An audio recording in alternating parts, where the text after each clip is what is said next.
welcome back to Her Birth, Her Story, where we share real birth experiences.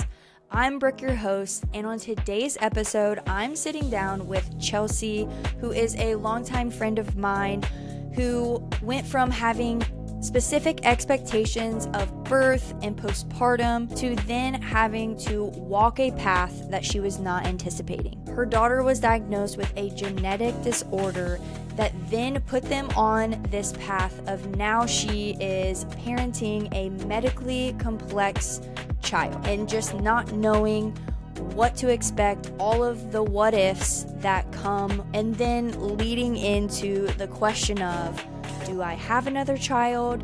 Do I not? We really walk through everything that comes hand in hand with parenting a medically complex child, but also all of the questions that come along with it. Like, do I have another baby? What's the percentage of this happening again? And all of the mental and emotional things that go with it. And I really just think that you are going to find so much value in this episode. So let's hold space for Chelsea and her story.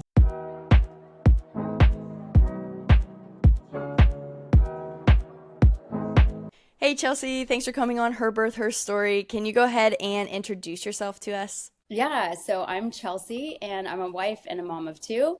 And our family's story took a little bit of an unexpected turn when we entered the world of medical complexity and disability parenting after our firstborn. So I think we're going to chat a little bit about that today. But I'm located up in Columbus, Ohio. I do a lot of disability advocacy work up here and teach art to a group of kiddos at a micro school and homeschool my own. And that's a little bit about me. Wow, that's awesome. Brooke and I are going on mom sleep, mom brain, little amounts of coffee. I've lost the heat in our house. We haven't had power in about almost 24 hours. And yet here we are because we love all of you so much. Exactly. That is a great way to put it. Well, and it's funny you say that because actually our whole relationship started because I needed help and you just happened to be in the right spot at the right time. And Yep. my husband doesn't have a filter. So we Yeah. were coming out of church like 6 years ago, and I had been working in the kids area, toddler room, nursery, or something for an event, and met your niece for the Yeah. first time. And I just fell in love with her because she was so cute. Palace is such a grown-up little girl now, but she was so adorable. And we were walking out, and Pal was there with Tiffany, and I was talking to her again, and you happened to walk by and you look like this amazing babysitter that we had when Kinnan was first born. And we were trying to find someone to replace her because she had just moved across the country. And I think it's because you looked a lot like Megan that Blake out of nowhere just looked at you and was like, "Do you babysit?" I'm like, "You can't do that." Yeah. And you basically said, yeah, I do. And turned out you had a background that we were looking for because we needed someone that had some medical experience and educational experience, wanted to work with kids, loved kids, and was fun and energetic. And you ended up not only babysitting and helping care for Kinnan and all of her medical needs, but even going on some trips with us and taking care of her.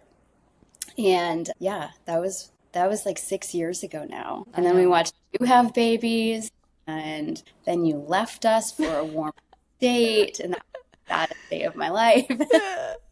Yeah, no, that it's really crazy to even think like that's already been 6 years and just like looking at Kenan too and like how grown up she is and just like I think that for me it has been just such a joy too to just see like you and Blake and just how you guys have walked through this and how God has really been like working in your life with this because even Kenan like seeing how much she has grown and stuff from when I babysat her to even now like I don't know, it's such a blessing too because I know that it's hard, but I can see God's grace all over you guys and with Kenan in this walk and I just honestly am just very privileged to be able to witness it too and I don't know, it's just honestly it makes me a little emotional too. Just seeing all of the things that you guys have overcome as parents, but also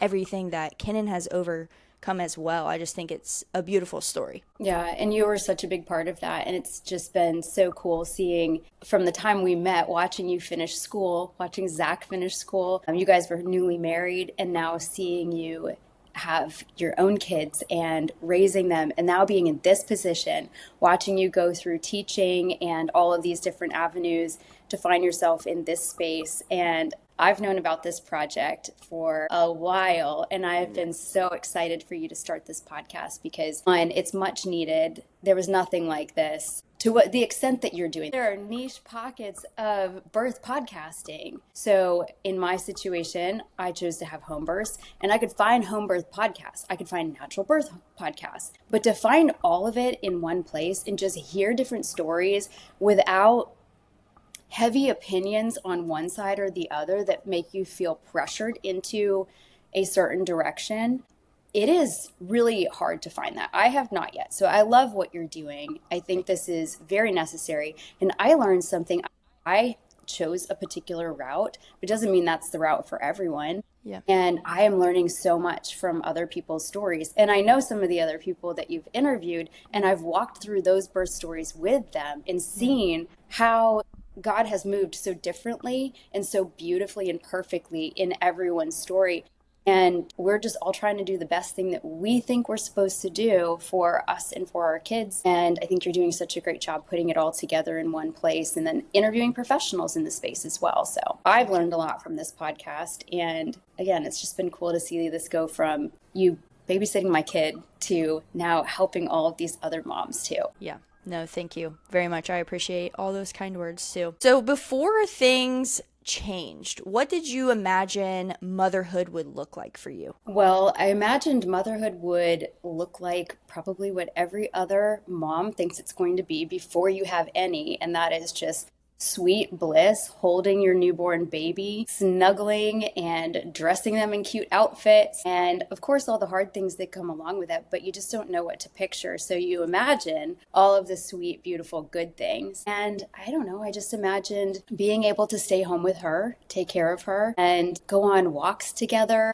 go to parks together, hang out with other mom friends. That's what I thought it was going to be. Honestly, let's just go in right now and start with your birth story. I'm just going to let you kind of tell it uninterrupted, and you can tell it as much detail or as little detail as you want. Perfect. So I have two kids. I have a 9-year-old and I have I almost said 2. He's 4 now. That went fast. Very fast. Yes. So my 9-year-old story is the one we're going to talk a little bit more about today. Wes was a fast and furious 2-hour home birth, and I am tiny, about 5 feet tall and a little over 100 pounds. Like, I'm a Polly Pocket, and my child was 9 pounds 2 ounces. So Wes's story was a very fast, natural home birth. It was wild, and then he arrived. Anyway, that's Wesley. But Kenan, and that's basically Wesley today. He is just wild, and he's here. Kenan's story was my first birth, and I learned a lot during that one because I grew up in Vermont. I live in Ohio now. So when I had my daughter, I'm in a big city and there's a lot of hospitals. Where I grew up, there's one hospital. 2 if you drive across the border into New Hampshire. But I was experienced with one small hospital growing up. I was very familiar with doulas, with midwives. I thought that that's just kind of what everybody did, unless you needed to go to the hospital or you chose that. I was uneducated, but in a way, it ended up being a blessing in disguise because when I became pregnant with Kenan, I started looking around. I was like, okay, where are the birth centers? Oh my gosh, 10 years ago, there weren't any. Well, there's one, but it was a distance and it was not what I was looking for. So I wanted somebody that could help walk through this with me. I don't have family here. It's just me and my husband. And so without having my mom here or other family members to help encourage me and really walk me through birth for the first time and pregnancy for the first time, I wanted to find somebody that could do that professionally and with confidence, with shared values, all of those things.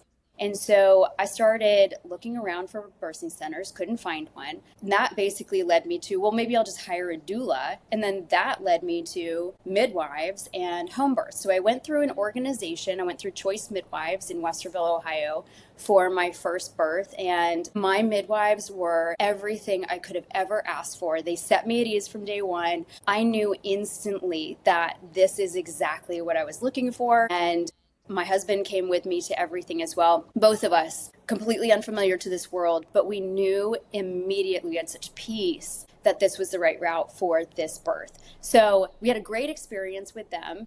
And as far as the birth itself goes, it was pretty fast as well. I remember my parents were visiting and we kind of crossed that threshold of the due date or guest date, and my dad was like, I gotta get back to work, this baby needs to arrive, you're going on a hike. And so we went on like a 4-mile walk, and I had her the next day.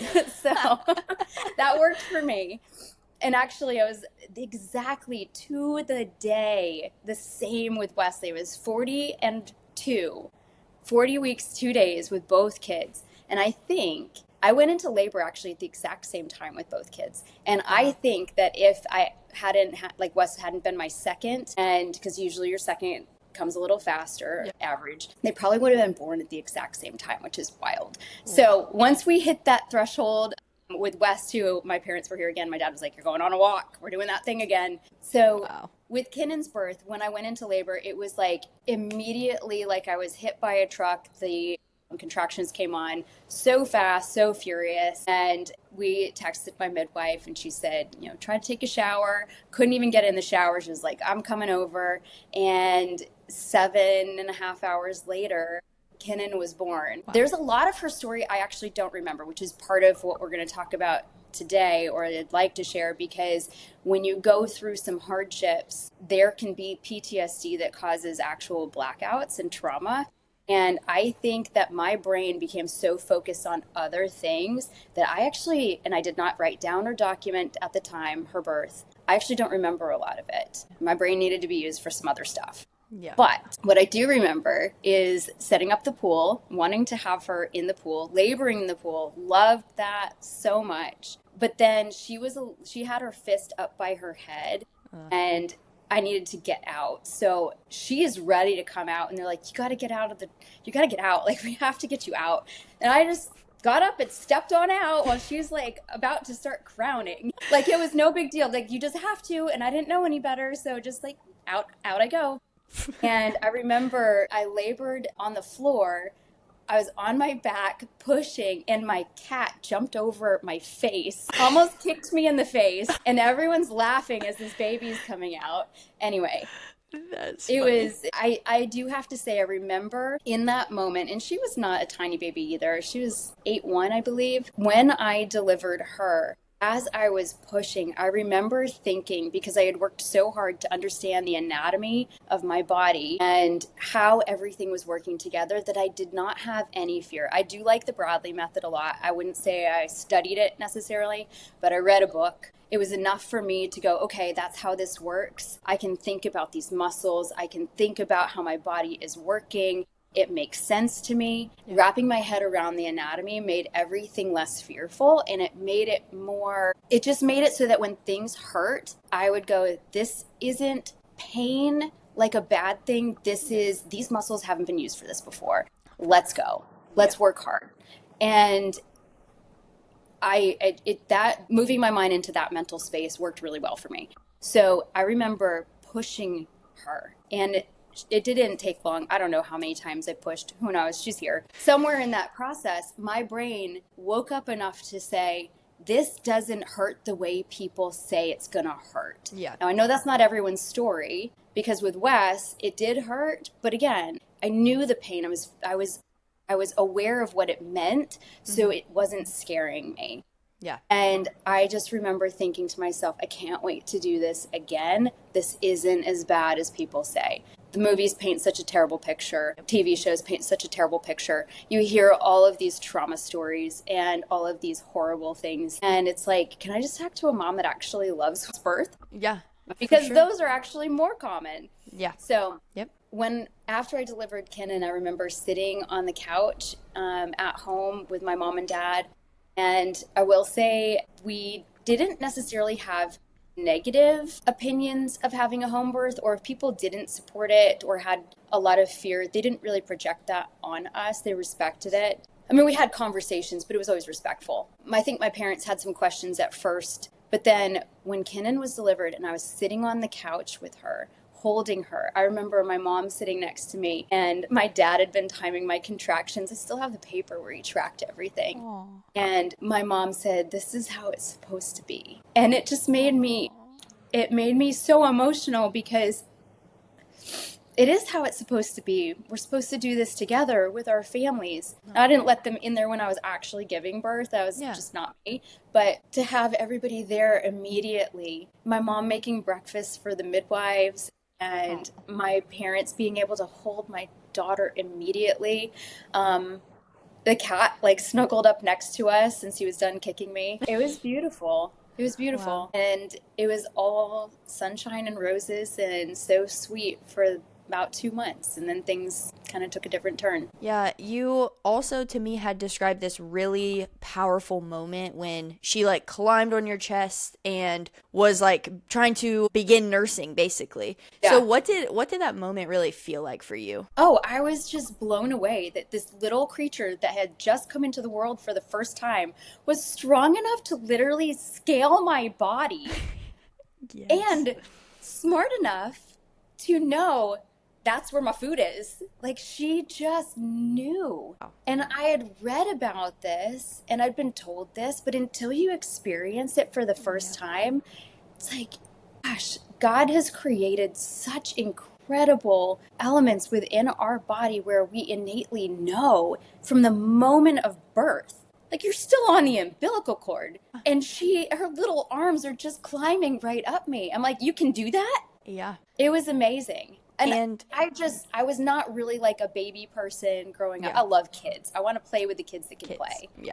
So I just didn't know a lot about babies, and my life was just radically changed.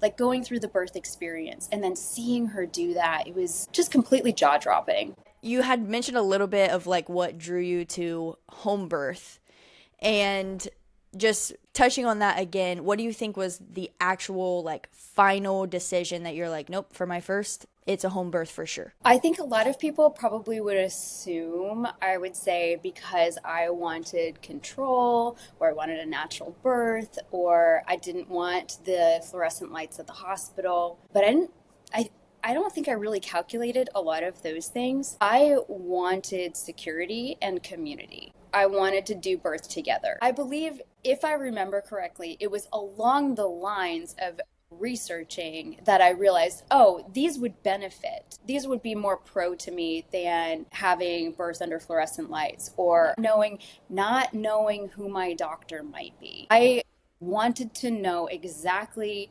who we were doing this with because this is my baby. This is going to be like my body in the most vulnerable position. I'm not entrusting that to just anyone, even if you're the best of the best. Like we need to have a relationship here. Yeah. That's just how I feel. And knowing that home birth was very much an option for me and I was healthy and had all of the qualifications for it, I just knew that once I found the right midwives, I was probably going to go that route. And the second I met them, it was like, yeah, this is it. This is it. They're my people. I will tell you Blake's reason for wanting a home birth. And he told this to the midwives. He said, quote unquote, I don't want a hospital birth because I don't want to have to put pants on. And it's actually, okay, so it's actually a joke from, I think, like Kevin James or someone, or who is it? Oh my gosh, I forget. It's a comedian that says this. But I'm like, you don't even know these ladies' names yet. And you just told them, like, they don't know you're kidding.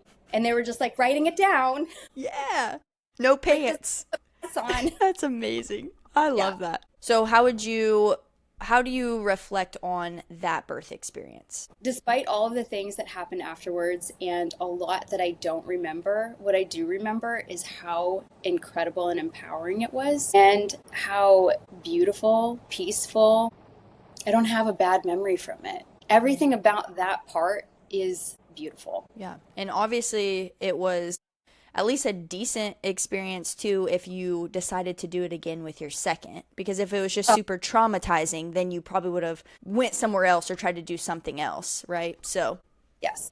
yeah. Yeah, I was in very, very good, capable hands. I had interviewed these midwives, which you can interview and re-interview and pick your people and all of that. So it was a wonderful experience. And I knew instantly that if I had a second, it was definitely going to be a home birth unless there was a really good reason not to. You had shared too that things began shifting after your daughter was born, about 2 months old. What were those early signs that started making you kind of question or know something was up? Around 2 months old, she started presenting a lot of colicky behavior. And as a first time mom, people would suggest, oh, she's colicky, she's just fussy. Maybe it's something you're eating, maybe it's this, maybe it's that. And in my gut, I just knew that wasn't it. But because I didn't have any other experience or wisdom yet, I didn't know what to do. And I didn't love our pediatrician at the time. So I didn't know where to go to get trusted, deeper answers because I was bringing concerns up and they were just kind of getting swept under the rug like, oh, that's typical, that's normal. So what ended up happening is, and I could tell you the symptoms she had, but I also don't want to put fear in somebody else because symptoms she had might be common in somebody else, but the pile of the symptoms altogether, cumulative in her, was not. We were dealing with a lot of complications, and I'm very open about our story. There were injuries involved. There were things that her body cannot process that she was given. What we have chosen to do with her, I'm not trying to project on anyone else. But what happened with Kinnan, and this is again not because she had a home birth, and it is not something that actually would have even been detected at birth. It is not part of a normal birth panel. She was eventually at 11 months old diagnosed with a very rare genetic disorder that is a disorder of the liver where you are missing one enzyme that converts glucose into glycogen. You need glycogen for your body to have energy. If you don't have it, you run the risk of seizures and death very, very quickly. So what was happening with Kinnan, and it's called glycogen storage disease type 1A. There's a number of different types of glycogen storage disease, maybe 9 types, I think.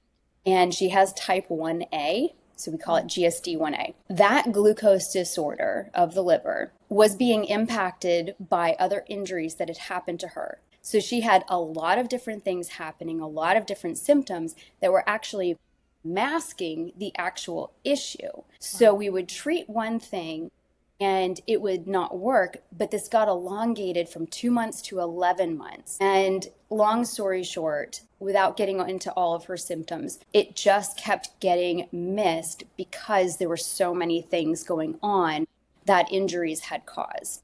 Wow. So at 11 months, well, around 6 months, she stopped growing entirely. She was about 13 pounds and she had a very distended belly. That's when we really started looking at the liver.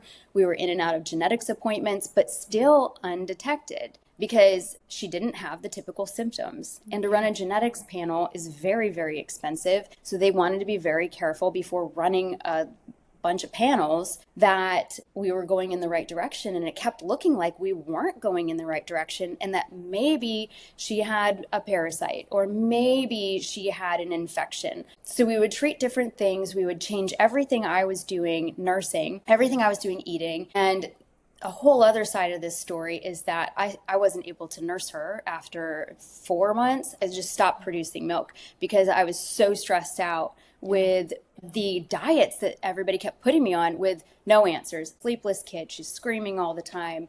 I can't eat anything. So I couldn't produce. And so we started having to go to very expensive formulas. We're paying out of pocket for everything because we're self-employed and all the things. Anyway, it was a fun time. So at 11 or at 6 months, she stopped growing and she started getting very, very ill. Prior to that, she'd also had a lot of seizures. For some reason, they stopped at 6 months. I think I know why. And it's a total God thing, but that's a story for another day. She ended up at 11 months getting very sick, like catching a virus. Typically, even with all she had going on, she'd just roll right through colds if anything happened. And this one, she did not. And we ended up taking her into the emergency room via ambulance, middle of the night when she was 11 months. And she was in the PICU for 10 days after that. It was pretty intense. And looking back, we have since run into some of the nurses and doctors that interacted with her during that time. All of them have said, she's a miracle. We don't know how she's here, but she is, and she's thriving, and she's doing great. Yeah. During the time, I never, ever doubted that that it wouldn't work out, that she wasn't going to be okay. I just knew. I knew in my heart. I had such peace. We had Bible verses all around her bed. We put up pictures of her healthy, and when a nurse or a doctor walked in, we'd point to the picture, like the healthiest picture we had of her. We'd point to it and we'd say, we're getting this girl back. I know it looks bad on the bed, but this is canon, and this is what we are getting back. And every single nurse, total godsend, they were all like, okay, we're on board. That's what we're working for. And we advocated together. We all worked together. We had a great experience. Nationwide Children's Hospital in Columbus did a phenomenal job with her. And then we ran all the genetics panels because we were out of options. She was diagnosed with GSD1A. And she spent her first birthday in the hospital, which was normally I'm like, okay, we just kind of do what we got to do, keep moving. Like, it's okay. I've got a good attitude about it all. We'll figure it out later. It's sad that we're here, but no big deal. That rocked me. Spending her first birthday. So you asked me, what do you think it's going to be like when you have your first baby? Not this. I did not think that I would go home and decorate our house for her first birthday and get everything all set up thinking she's coming home, to go back to the hospital and have to move things over there. I know, first world problems. I had decorations, but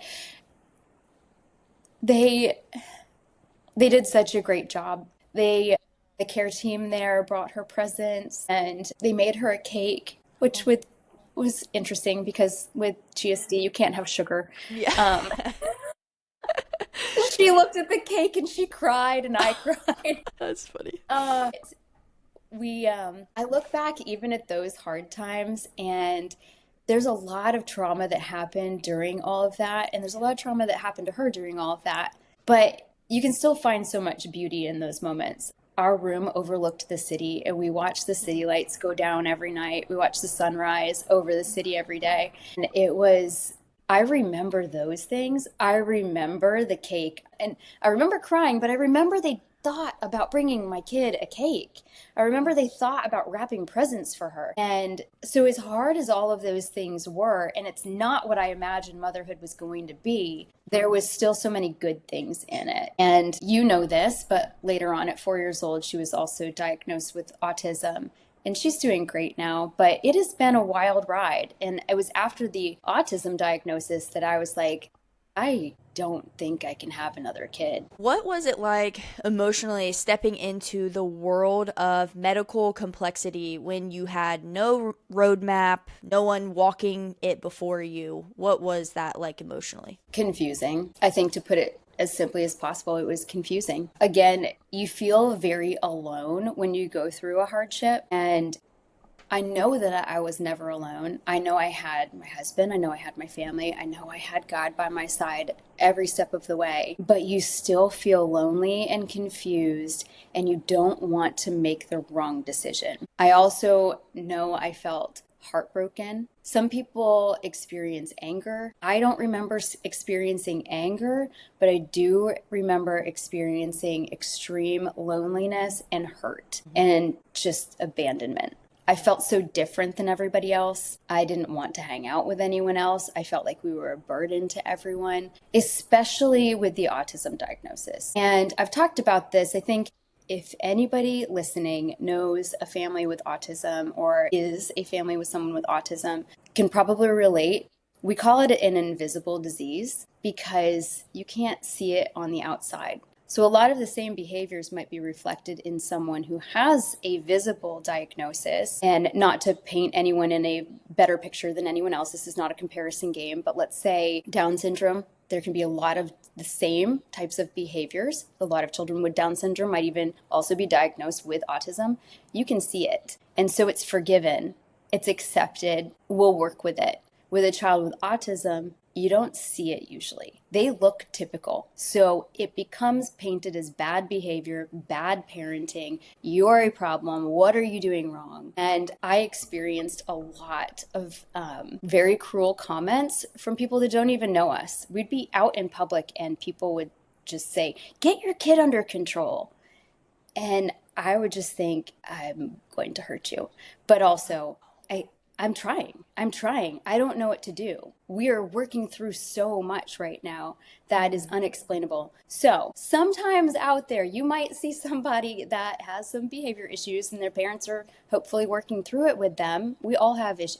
I have bad behavior and I'm 43 years old, but I'm Yeah. still growing up. Okay, so now I want to kind of step into like the processing part of all of this because I'm sure you're still as well processing things that have went on, will go on, but you had mentioned that the trauma affected how you remember parts of that time, like your birth story and stuff. Can you kind of share what that experience of fragmented memory has kind of been like? So sometimes when you go through a traumatic event, your brain will focus on the things that are really, really important and valuable that you need to use your mind for. And it can actually black out, sometimes for trauma reasons or PTSD, can black out some of the bad things that happen. You literally forget them.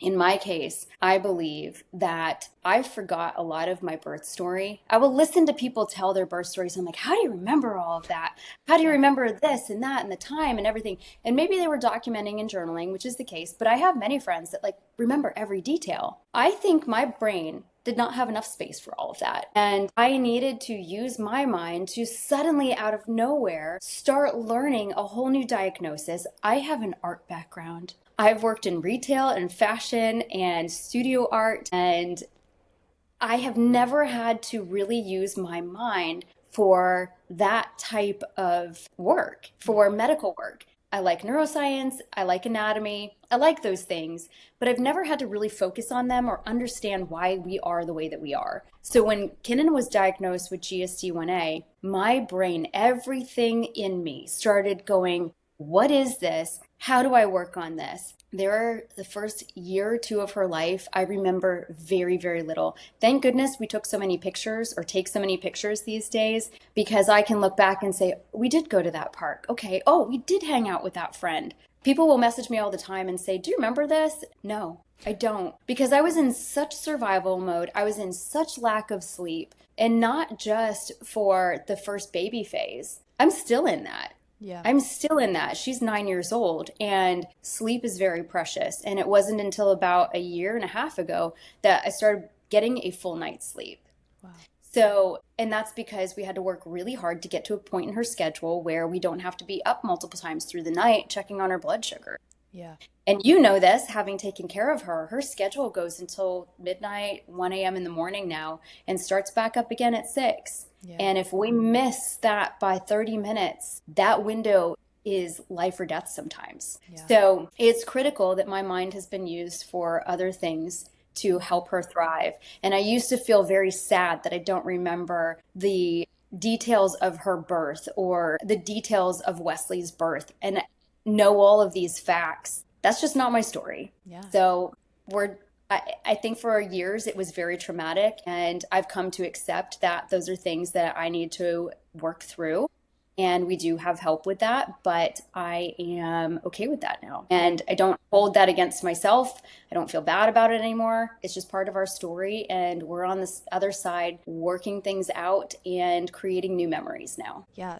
No, and that doesn't reflect the kind of mom that you are. You don't love them less just because you don't remember all of the little details, because just like you said, like your story is your story, and you had to be able to be there for Kenan and still there for Kenan when it comes to her diagnosis as well, and constantly learning, constantly adapting, because just like you said, like it's life or death. It's not just like something that you can do if you want to, and if you don't, like, no, like it's life or death. Like you have to know what to do for her, because we're talking about life or death for your child. Like that's more important than any minor detail of a birth story anyways. So The comparison can be so nasty out there.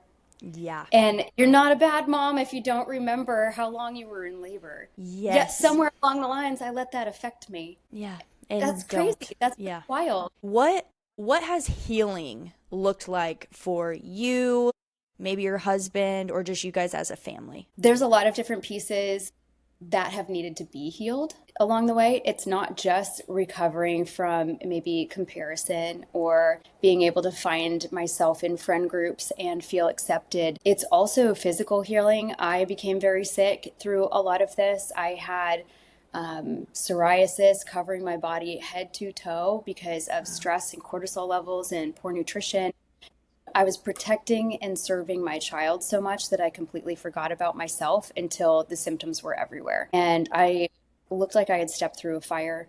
4 years went by where I wore long sleeve shirts and pants through every summer, sometimes even hats to cover up literally open bleeding wounds. And I've walked through natural healing with all of that, found some great teams and nutritionists. So, from the medical side, we have experienced some great help from functional doctors that have helped all of us. But I would say the greatest piece of this whole entire healing story is that we had a second kid, and that mentally I got to that place where I was excited about that and not fearful. And for years, I was so scared of, can I do this? What could happen?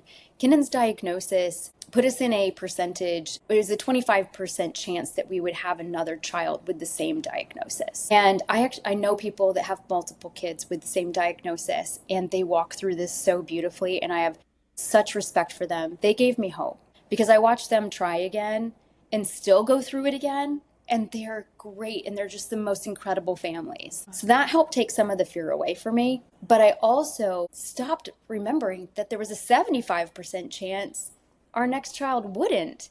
Yeah. When did 25% become greater than 75%? I'm not a math major. I don't like math. I am that embarrassing person that uses my phone calculator for everything. Half the time those are wrong, but because I'm pressing the wrong thing.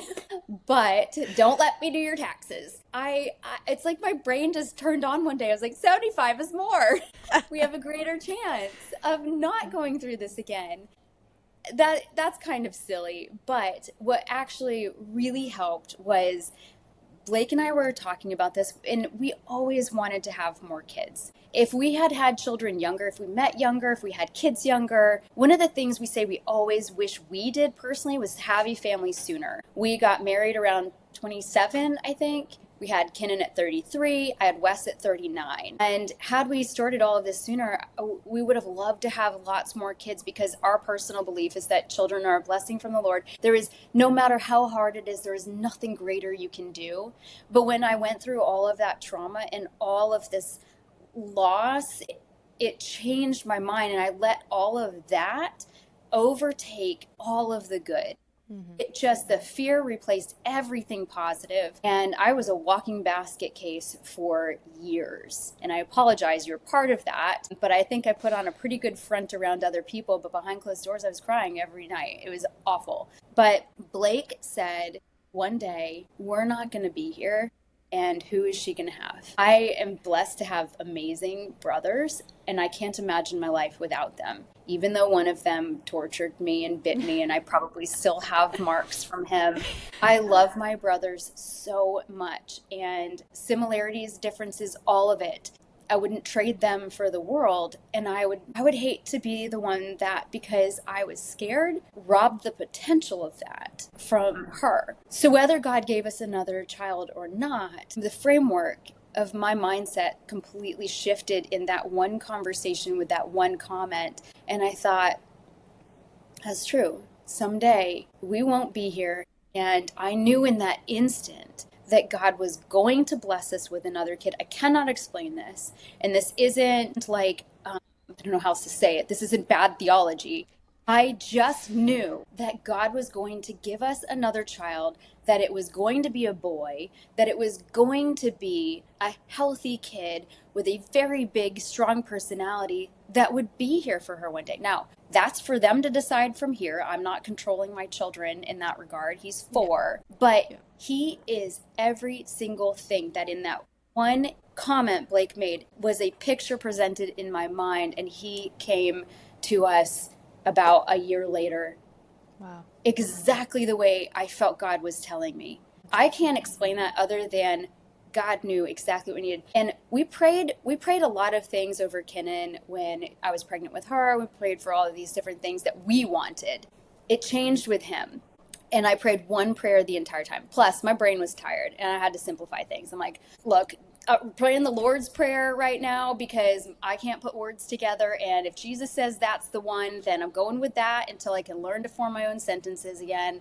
I'm tired. Also, just Lord, bless us with the child that Kenan needs and that child needs Kenan. Like they need each other and they'll be here for each other. And again, it's in their hands and God's hands at this point, but I will continue to pray that they are exactly what each one of them need for each other. And I couldn't have imagined anything better than Wesley. And he is, we call him Wild Wild West, and he's awesome. That's amazing. I love that. I kind of want to jump into some advocacy stuff as well, because there might be a lot of parents or some parents who are listening and they just suddenly find themselves, needing to become a medical advocate for their child. What did that learning curve kind of look like for you? And what did you wish that someone would have told you when you first entered that world? That is such a good question.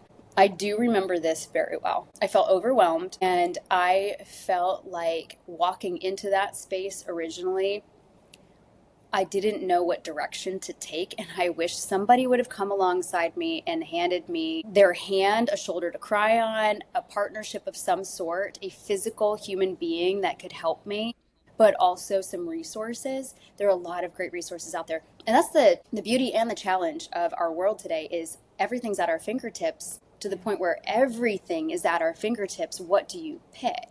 Yeah. So there are a couple of great resources that have really helped me. But along the way, I met a girl named Amber who has a son with multiple diagnoses. And this was years into parenting. I think Kenan was 4 when I met Amber.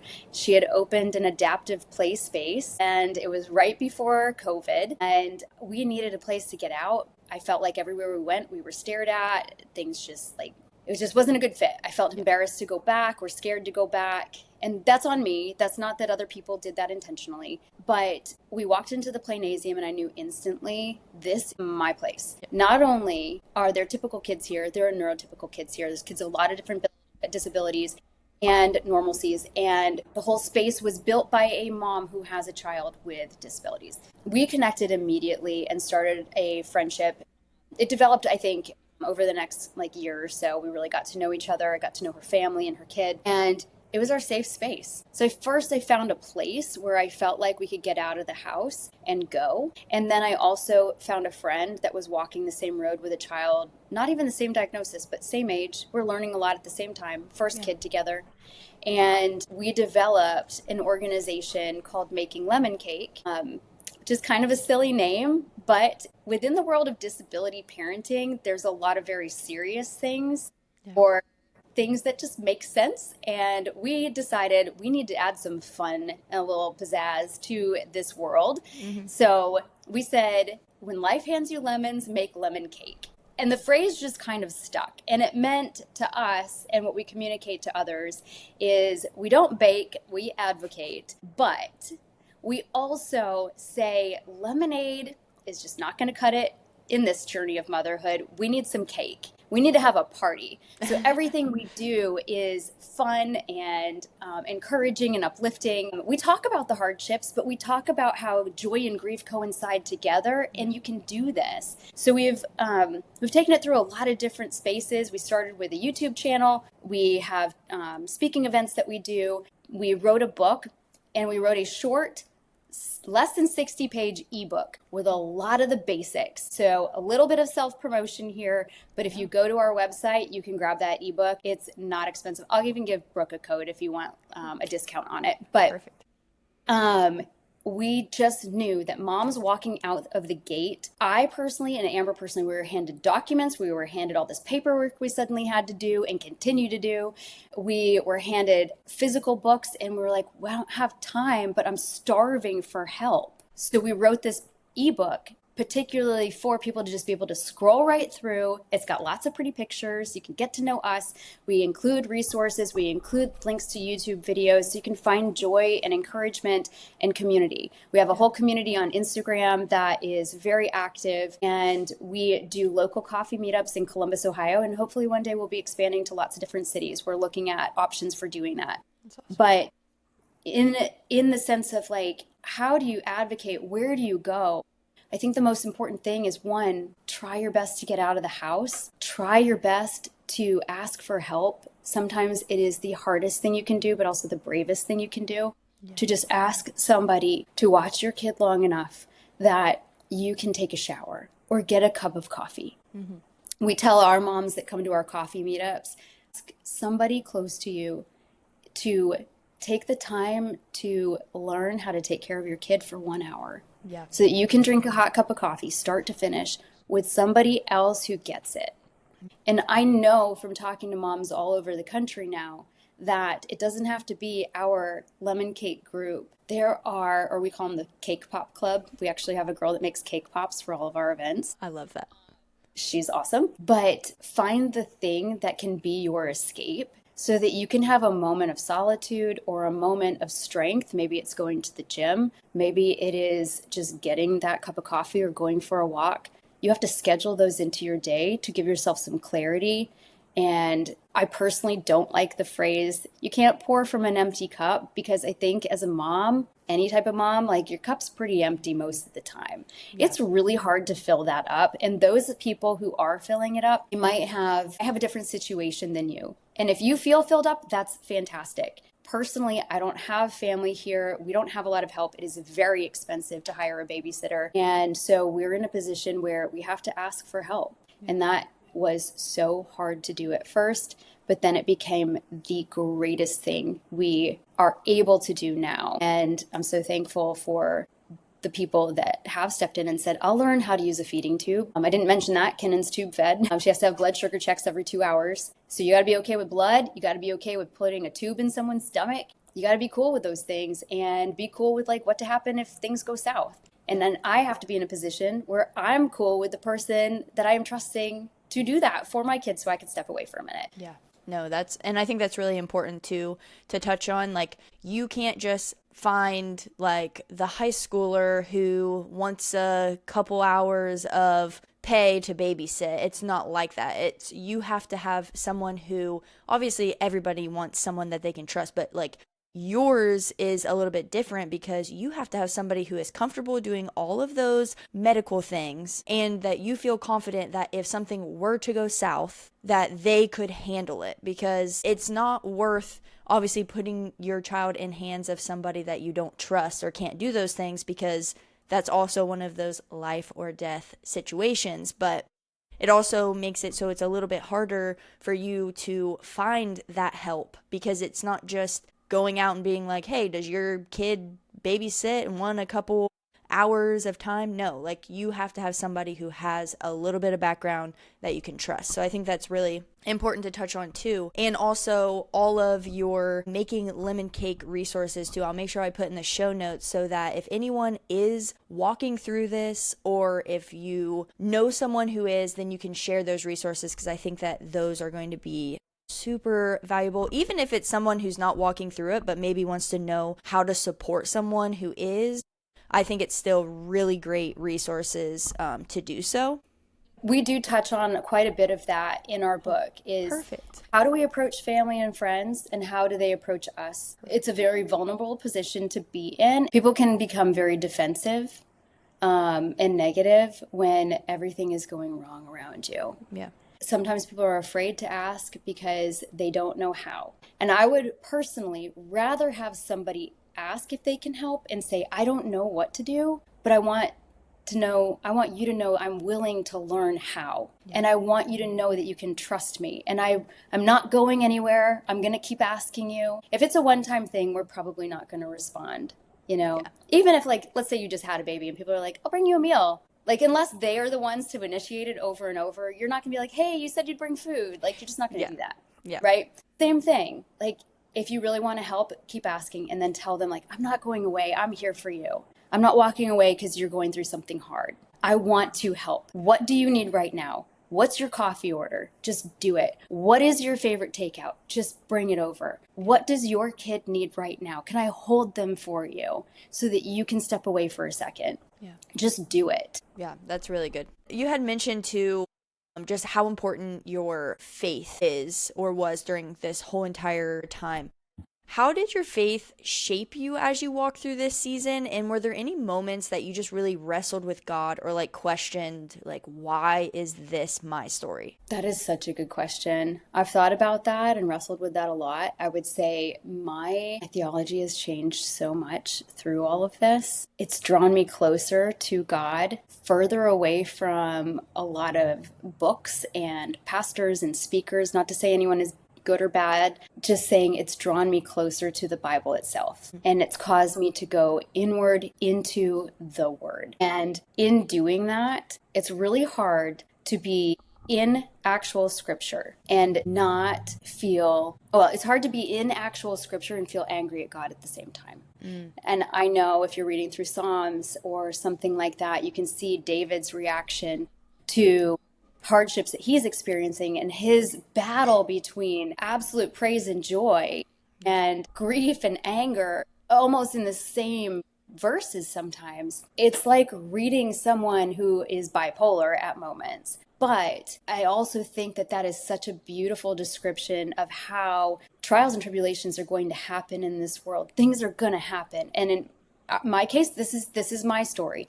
Yours will be something else. And I'm not wishing bad upon anybody or trials and tribulations upon everyone, but we live in a broken, fallen world where things are going to happen. It is very hard to be in actual scripture and to look at accounts of someone like, I'm just using David for example here, or someone like Paul, who's walked through the most incredible things and the hardest things, and to be angry at God because everything works out for his glory. So who am I to question what he's doing? He knows the bigger picture. It's my job to just walk it out.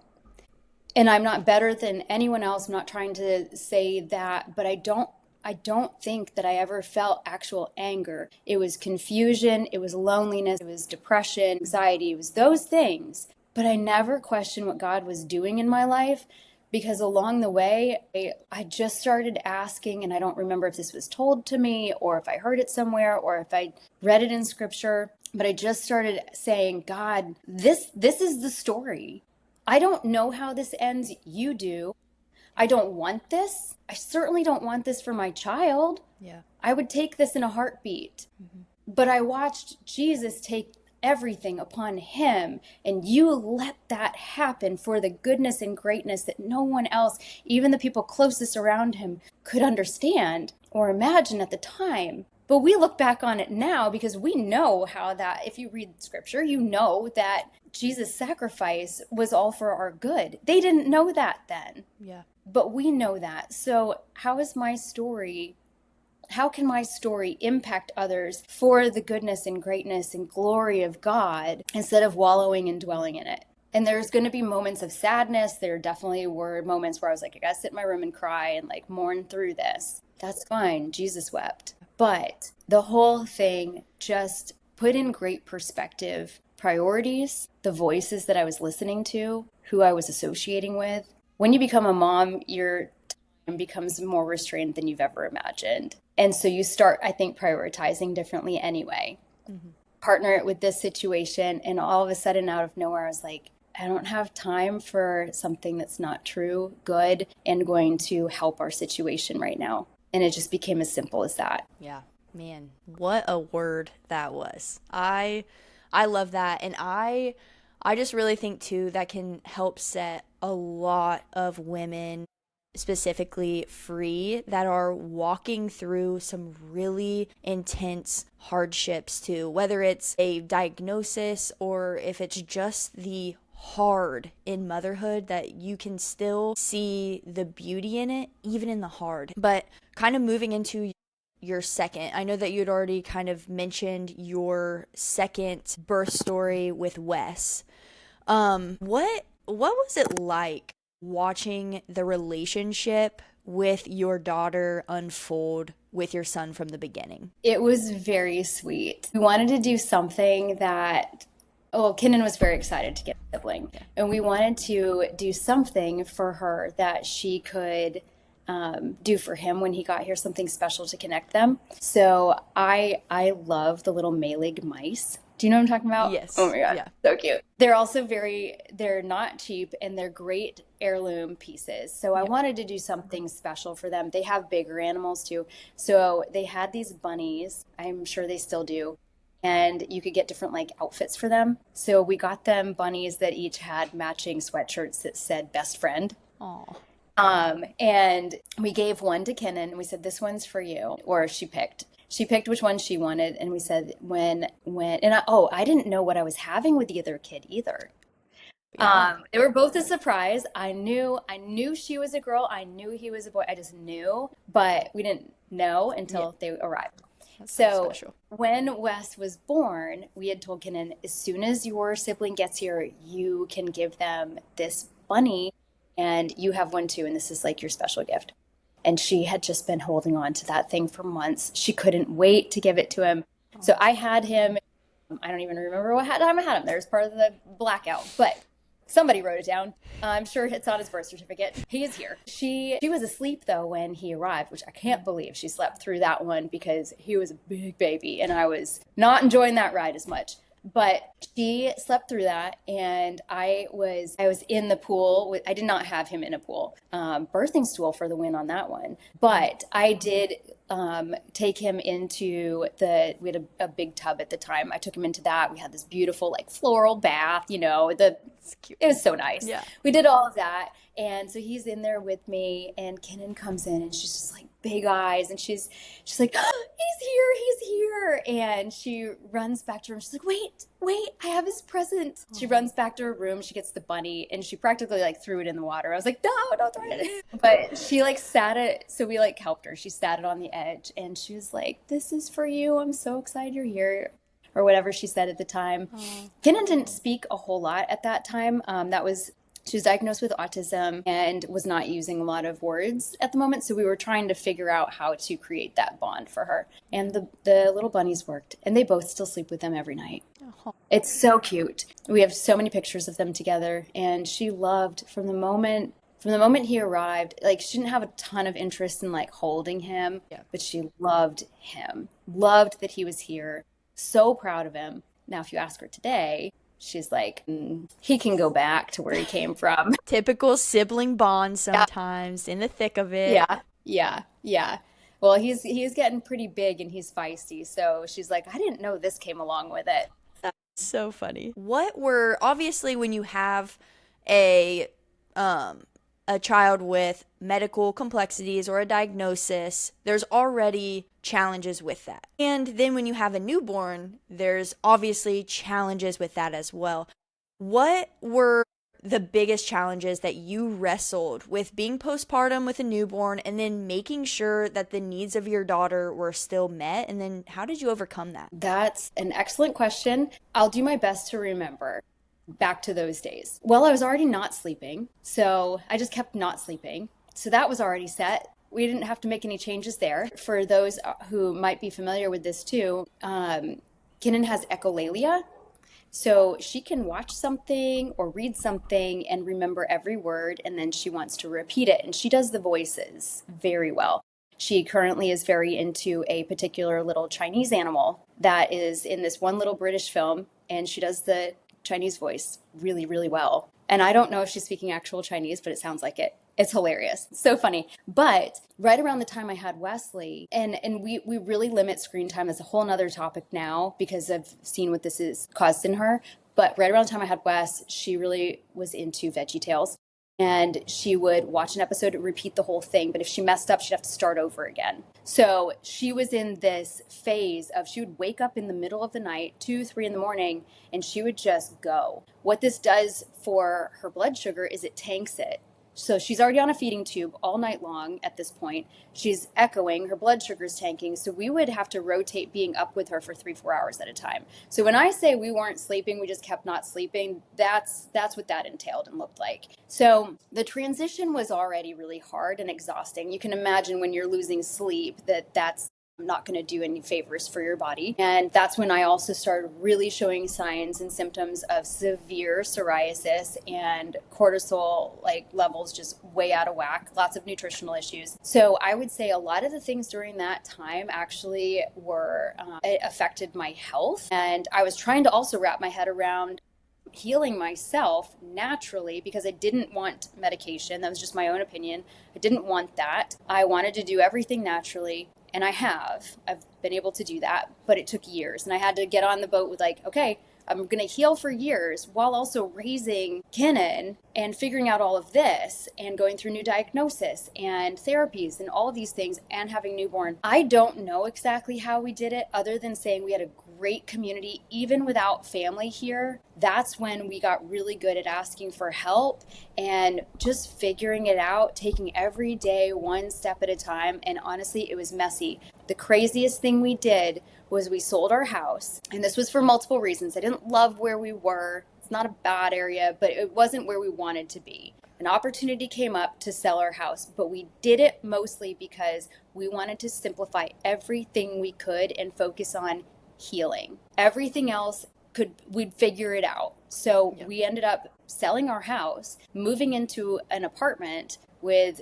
2 kids, and that really took a hit on my ego. I had to get over myself for a minute, but it doesn't matter because in that process, we were able to take a lot of things off our plate that I love doing, like gardening and all the house. I love being stay-at-home mom, but there's a season for everything. And this was not my season to be running gardens and to be taking care of the lawns and all of the trees and all the things and a big house. This was not the season for that. This is the season to humble ourselves, move into a small space, get everybody focused and healthy and developing properly, get our focus on the Lord, and we'll figure it out from here. And we're still figuring it out. We're still kind of at the end of that season now. But if I could offer any advice to anybody who's going through something like that or can relate to what I'm saying in any capacity, it's simplify whatever you can and take stuff off your plate that does not matter. Even if you think it is if your ego is battling with it, check that. Because if you're continuing to live somewhere or do something or whatever, and it's adding stress, but it makes you look good, it's not worth it. Yeah. It's not worth it at all. That is the greatest thing that we have moved on from. Yeah, I love that. So for the mothers who are in the thick of this and just wrestling, do I have another one? Do I not? What is your biggest advice or just word of encouragement for them? I've thought a lot about this very carefully because I definitely don't want to tell people, oh, you went through this very hard thing or this medical condition and you should totally have another kid. That is not my opinion whatsoever. My opinion is that you should be prayerful, and if you feel led or convicted in a good way, not guilty or pressured, but if you feel convicted and you feel peace to go a particular direction, pay attention to that. My wake-up call was when I put my ego aside, listened to that still small voice, had serious conversations with my husband, and realized the only reason we weren't excited or wanting to have another kid was because of fear. That didn't sit right. So be prayerful. And sometimes doing the right thing is very, very difficult and nobody else will understand it. There are a lot of people that were like, don't do that again. But we just knew and we couldn't explain that it was the right thing. Yeah, no, for sure. That's good advice. So how has this journey reshaped your understanding of motherhood? This journey has reshaped my understanding of motherhood in the sense that I had no idea what this was going to look like. And God had way different plans for me. And I'm just rolling with it. What would you say to a mother who just found out that her child was diagnosed with a disability or just a medical complexity? I would say, and I kind of touched on this earlier, but I would say it's going to be okay, but get really good at asking help and looking for that community. But don't rush into it.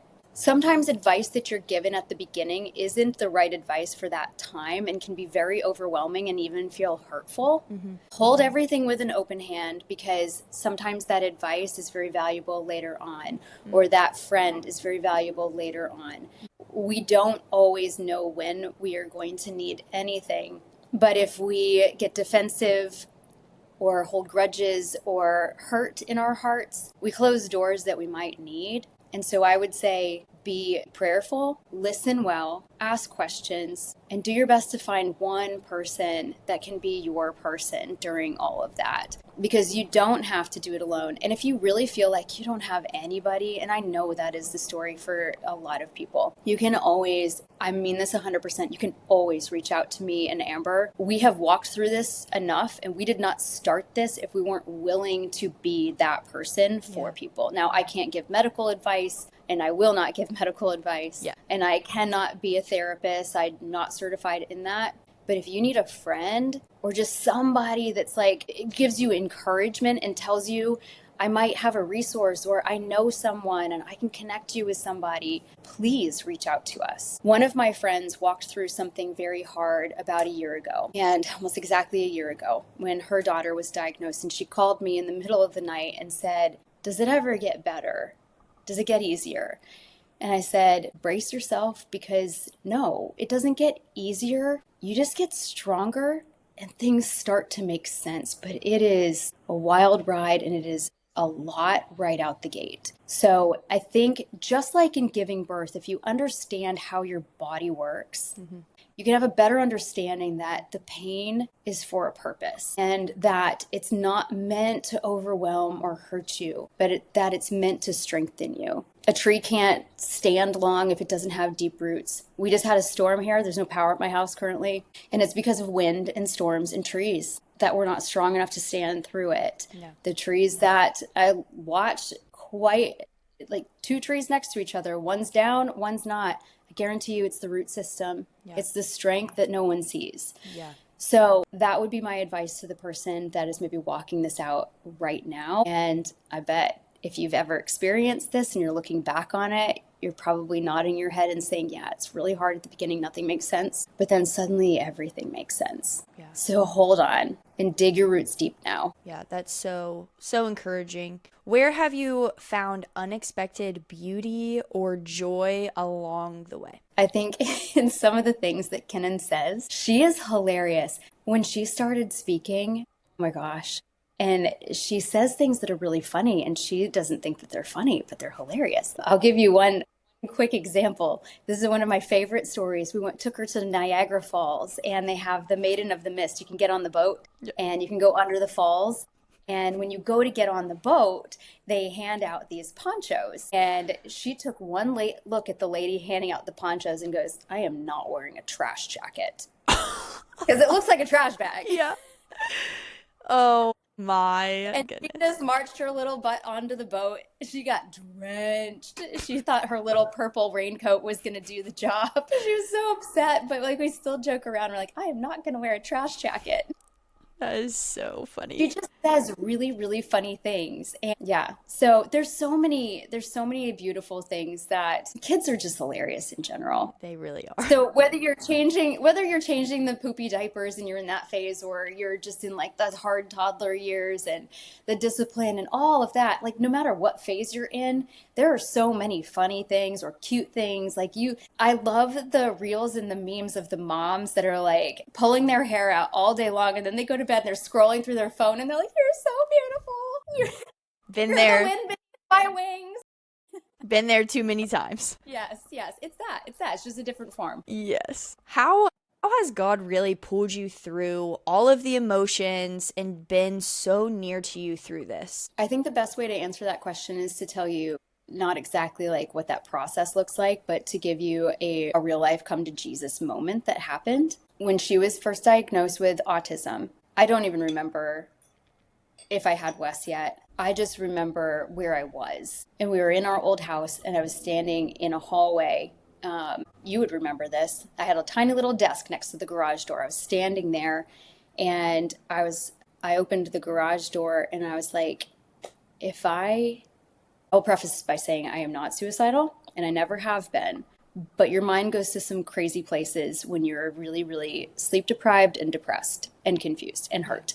I opened that garage door and I said, if I were to leave this earth, is there something in this garage that I could use right now? And the fact that that thought went through my head, I was like, okay, shut the door. That's not okay. And I shut the door and I fell on my knees right there. And I just prayed the simplest, dumbest prayer ever, but it's the most powerful one I've ever prayed in my life. And I just cried on the floor. And I said, I can't do this anymore. God, you have to do this. We're not sleeping. We're not eating. She's up all night. Like, I'm so stressed out. I have no friends. I feel like I can't connect with anybody. I feel so alone and depressed. I felt like a shell. Like I couldn't even feel emotions anymore. I was talking to somebody at one point during all of that who was trying to offer some counseling and help to us. And they were like, so describe this. I'm like, I just feel numb all the time. Like every single emotion I have is gone. Yeah. I don't feel sadness. I don't feel joy. I don't feel peace. I feel nothing. I don't feel love. I can't even look at my kid and feel love right now. I want to, but it's not, like I physically can't feel emotions. It was a very weird place to be in. So when I prayed, I can't do this anymore, you have to. And I closed my eyes and I fell asleep. And I actually slept on the floor for a little while. I'm sure I went to bed at some point, but I remember waking up the next morning and it was all washed away. Wow. He took it all. Praise God. And I remember looking at her, almost like checking to see, like, is this really real? I remember looking at her and my eyes just filled with tears, and I had such love that I hadn't felt in a year or more. I, like, every emotion, like, came back in such overwhelming floods, and it's never left. And I mean, that's how he changed me. It was just in an instant. And sometimes it's in an instant, sometimes it's in a process, sometimes it's through therapy. Like, what it looked different for different people. But mine was in a silly yet incredibly heartfelt prayer at the end of my rope. Wow. And he brought me back. Wow. Praise God. Thanks for sharing that. I know a lot of this conversation too, you've had to be very vulnerable, and I know you're really open, like, about your story and your journey too, but I just really appreciate you walking us through all of these things, the feelings, the emotions, just the real raw things that you have had to walk through. And I just love too how no matter, even when you're at the deepest, darkest depths of it, God still is there and he cares. And I just love that story that you had just shared too, because there's a lot of moms, especially postpartum. I feel like it doesn't really get talked about enough that, like, postpartum depression, it really can come in waves and it can come at various different times in your postpartum journey. But those intrusive thoughts, those feelings like that too, people can experience that as well. And just knowing, like, you know what, God's still there, he still cares. And sometimes it's just, you just have to give up full control. You have to really surrender to him and his will. And yeah, so I just thank you for really sharing that with us. Thanks for saying. Yeah. If a mom listening right now feels like her motherhood story didn't unfold the way that she imagined, what would you want her to know? Oh, welcome to the club. Yeah. I mean, who's has anybody's, like, medically complex or not? Like, has anyone's, did you write out your whole future and go, oh, look, we're checking every box along the way, it's just exactly what I thought it was going to be? No, that's ridiculous. You can't do that. If it looks different than you thought, then you're normal. That's what I have to say.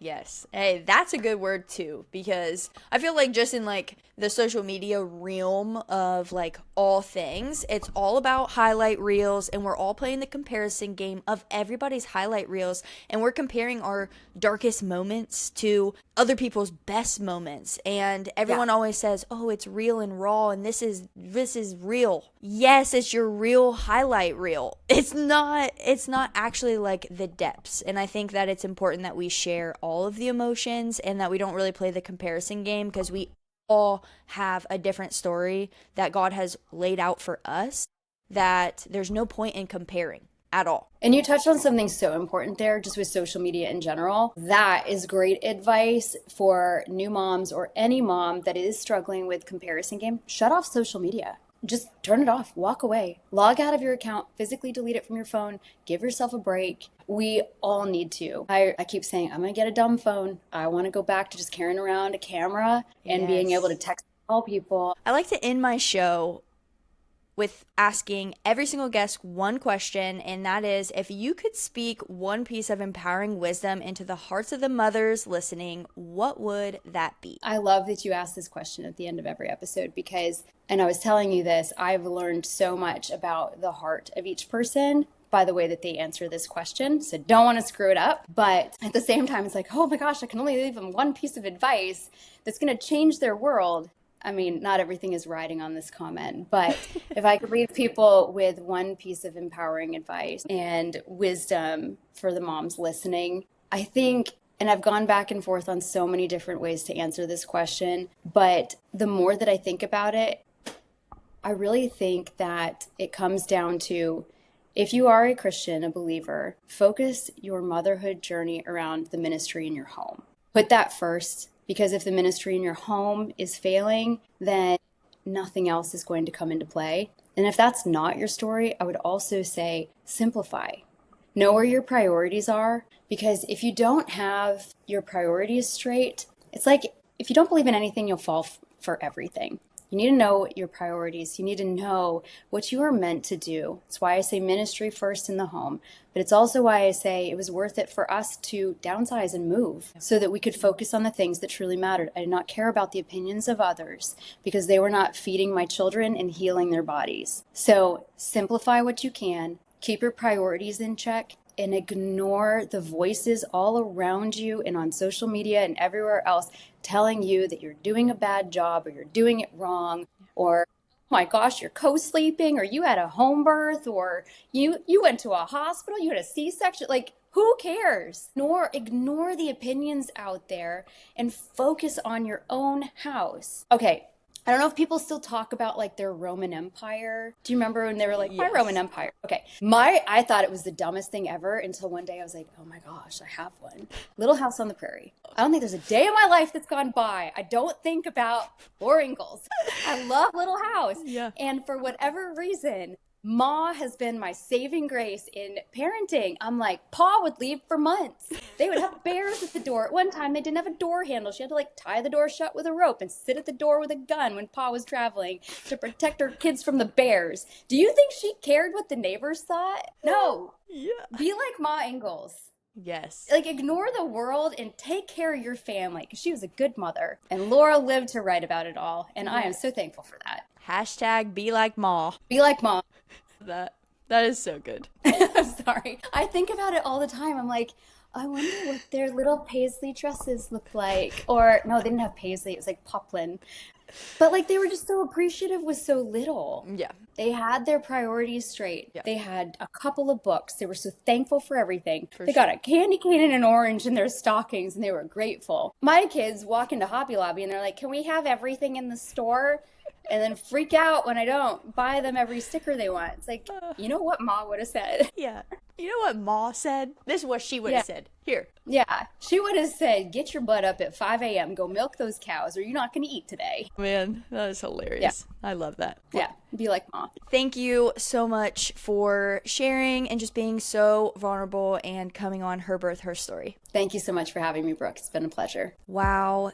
Thank you, Chelsea, for sharing that. That episode is so empowering and so inspiring that if you know a mom or someone who can potentially be walking this same path that Chelsea has, send them this episode, have them reach out to Chelsea with Making Lemon Cake and get those resources too, because you are not alone, and she has a community of people who have walked this same exact path that can help you and encourage you and inspire you through this, because even though it's hard, you don't have to do it alone. And God is just so good that even when you're walking through the hard, He is just so sovereign and He is so good. So thank you, Chelsea, so much for sharing your story. If you know a mom who is walking through a diagnosis of their child or some unexpected things that have popped up after your birth with your child or children, please go to Making Lemon Cake. It's in the show notes, and check out all of those resources. Reach out to Chelsea, and she is definitely there for you because you are not alone. If you know another mom, please send this to them so that they know they are not alone in walking through this. And as always, if you found this episode to be inspiring or empowering, please share it with another mom because we want to make sure that we can get this to as many moms as possible. So share, review the show because this helps us reach that goal. And as always, remember, this is your body, your baby, and your birth. We are reclaiming birth one story at a time.